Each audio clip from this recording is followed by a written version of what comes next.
С наступлением весны жители Уснеры жалуются на протечки с кровли. Особенно страдают от этого жильцы верхних этажей. По какой причине с этой проблемой уже много лет сталкиваются большинство жителей поселка, разбирался Артур Старостин. Накопившиеся атмосферные осадки, выпавшие на крышу, со временем превращаются в ледяную доску. Это в домах с плоскими крышами.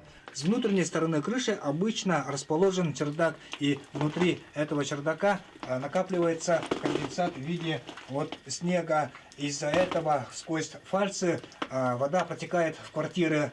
У хозяйки дома по улице Полярной в спальне образовалась вот такая трещина прямо у люстры, где расположен электропровод. В результате протечки заискрила провода. После звонка в управляющую компанию вместо электрика приехал на помощь сантехник. Мы наш дом Полярная 9 страдаем уже второй год. Мы вообще официальное письмо писали еще в 2017 году, чтобы кровлю нас поменяли. У нас везде не только здесь в комнате, но еще на балконе течет, на кухне течет, ну и соседи тоже.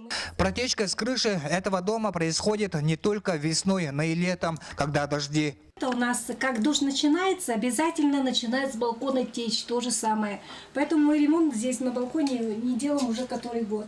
Некоторые жильцы недавно в своих квартирах делали ремонт. Получается, напрасно. И все равно течет. Хотя мы сами, помните, загудронили все своими силами, и все равно бесполезно протекает.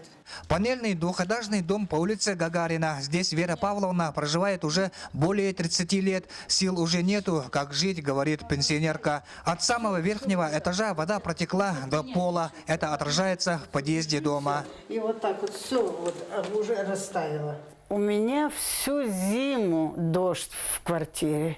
Вон, посмотрите, что творится в ванной, в туалете, посмотрите. Вон. Из-за сырости потолки и стены покрылись плесенью. Она каждый год обращалась в администрацию поселка с просьбой помочь хоть чем-то, но бесполезно. Как сама говорит, всем надоело, наверное. Ну и что, а сколько можно? Как с этим бороться? Самый простой способ – это очистка подкровельного пространства вручную. Как правило, этим занимается управляющая компания.